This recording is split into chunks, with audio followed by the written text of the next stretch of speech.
प्रयागराज विकासखंड फूलपुर क्षेत्र के बौडई गांव के पूर्व प्रधान जीतलाल बिंद जी जगह जगह फंसे श्रमिक मजदूरों के लिए सरकार से मांग की कि मजदूरों को घर तक पहुंचाया जाए।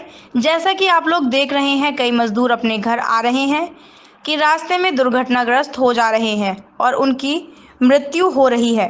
इन्हीं सब बातों को देखते हुए पूर्व प्रधान जीतलाल बिंद जी ने सरकार से मांग की और मीडिया के माध्यम से कहा कि सरकार जनता को पहले ही घर घर पहुंचने का कार्य करना चाहिए। जो लोग अपने घर आ रहे थे और रास्ते में ही दुर्घटना में अपनी जान गंवा दिए, शायद लोगों की जान बच जाती। Bureau report, Prayagraj, Sushil Kumar. बताइए। मैं जीतलाल बिंद बौड़ई कटौता फूलपुर प्रयागराज उत्तर प्रदेश से हूँ।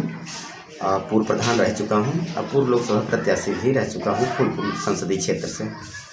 आपके गांव में कितने श्रमिक मजदूर आए हुए हैं और किस तरह आए हुए हैं, ये जानकारी हमारे दर्शकों को बताइए। जी, ऐसा है कि हमारा गांव जो है पिछड़ा, अति पिछड़ा और अति पिछड़ी जातियां की संख्या बहुत ज़्यादा है और अनुसूचित जाति के लोग भी रहते हैं जो मजदूरी का ही कार्य करते हैं। तो हमारे यहाँ से लगभग 23% लोग बाहर रहते हैं और इस समय लॉकडाउन में लगभग 150 के करीब लोग गांव में आ चुके हैं। और मैं उन लोगों से मिला भी, भाई आप लोग कैसे सफ़र करके आए हैं? तो लोगों ने बताया कि भैया बहुत ही समस्या है। जहां रह रहे थे लॉकडाउन में, हम लोग जिस कंपनी में रह रहे थे, जिस खोली में रह रहे थे, तो वहां पर हम लोगों को सरकार के द्वारा किसी भी प्रकार का कोई सुविधा मुहैया नहीं कराया गया। तो हम लोग मजबूरी बस, जब हम लोगों के पास खाद्यान्न चुक गया, पैसे चुक गए, तो हम लोग अपने घर वालों से पैसा मंगा करके प्राइवेट साधन से आए हैं। तो कोई पदयात्रा करके आया है, तो कोई साइकिल से भी आया है और कोई जो है बस से भी आए हैं। तो बेचारे बहुत ही परेशान हुए हैं और इस स्थिति में हमारे यहाँ जो संख्या है लगभग 150 लोग आ चुके हैं और जो काफ़ी समस्या में आ चुके हैं। उनको नहीं लगता है, वो मतलब एक ऐसा लग रहा है कि जैसे वो नया जीवन पाके मतलब इस समय घर में पहुँचे। कितने लोग फंसे हुए हैं अभी आपके गांव के लोग? मेरे गांव के लोग लगभग 100 के करीब में होंगे। 100 लोग। जी। सरकार से आप क्या संदेश देना चाहते हैं जो लोग फंसे हुए हैं? मैं सरकार से यह कहना चाहता हूं कि सरकार ने जब लॉकडाउन किया था, लॉकडाउन के पूर्व में उन्हें कुछ सोचना चाहिए था कि लॉकडाउन यदि हम कर रहे हैं तो उसका परिणाम जो है श्रमिक और मजदूर के ऊपर क्या पड़ेगा। लेकिन सरकार पता नहीं किस मूड में आकर के रात को ही फैसला लेती है ताकि किसी को पता न चले। तो अगर वो 2 दिन पहले लोगों को सूचना कर देते कि सभी जो बाहर प्रवासी लोग फंसे हुए, मजदूर फंसे हुए हैं, श्रमिक फंसे हुए हैं, वे अपना किसी तरीके से निकल जाएं, तो यह स्थिति भयावह न बनती।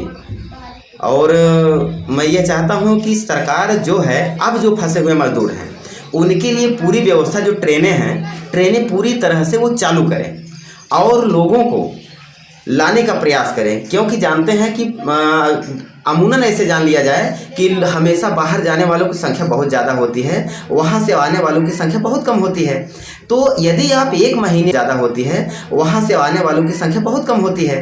तो यदि आप 1 महीने भी अगर फुल ट्रेनें अगर चला सकते हैं, अगर चलाएंगे तो कम से कम 1 महीने लगेंगे सारे श्रमिक को आने में। अभी तक गवर्नमेंट की तरफ से जो भी 5-6 दिन पहले ट्रेन चालू हुए हैं, इसमें से मात्र 3% लोगों को ही अपने खर्चे से ला सकी है और जो लोग हैं, जो भी 97% लोग हैं, वे सिर्फ अपने साधन संसाधन, पैदल, साइकिल, ट्रक, बस।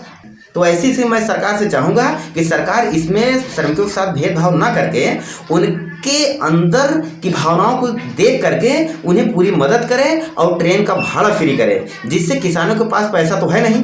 किसान जो भी बेचारे मजदूर आ रहे हैं, वे गांव वाले, उनके माता पिता यहाँ से ऋण कर्जा लेकर के तब उनके खाते में भेज रहे हैं, तब बेचारे किसी तरीके से आ रहे हैं। प्रधान जी, आप अपने गाँव में श्रमिक मजदूरों को क्या क्या लाभ दिलवा रहे हैं? जैसा कि अभी मतलब सरकार के द्वारा, केंद्र सरकार के द्वारा जो भी योजनाएं चालू हैं, जैसे जनधन खाता में 500 रुपये महिलाओं के खाते में आ रहा है और PM सम्मान निधि से 2-2 हज़ार किसानों के खाते में आ रहा है। मनरेगा श्रमिक जो हैं उनके खाते में 1-1 हज़ार रुपये आ रहा है और प्लस जो उज्ज्वला गैस योजना के तहत जिनका फ्री कनेक्शन हुआ है, ऐसे लोगों की जो सब्सिडी है ये सब चीज़ों को हमारी तरफ से जितना हो सकता है मैं किसानों को उतना लाभ दिलाने के लिए प्रयासरत हूँ और करता भी रहता हूँ और उन लोगों को योजनाओं का लाभ दिला रहा हूँ। मैं माननीय प्रधानमंत्री श्री नरेंद्र मोदी जी से कहना चाहता हूँ और उत्तर प्रदेश के यशस्वी मुख्यमंत्री श्री योगी आदित्यनाथ जी से कह रहा हूँ, प्रार्थना कर रहा हूँ कि जो भी मजदूर फंसे हुए हैं उन्हें किसी भी तरीके से उनके गंतव्य तक, उनके गांव तक, उनके घर तक, उनके परिवार तक पहुंचाने का कार्य करें। मैं जीतलाल बिंद, पूर्व प्रधान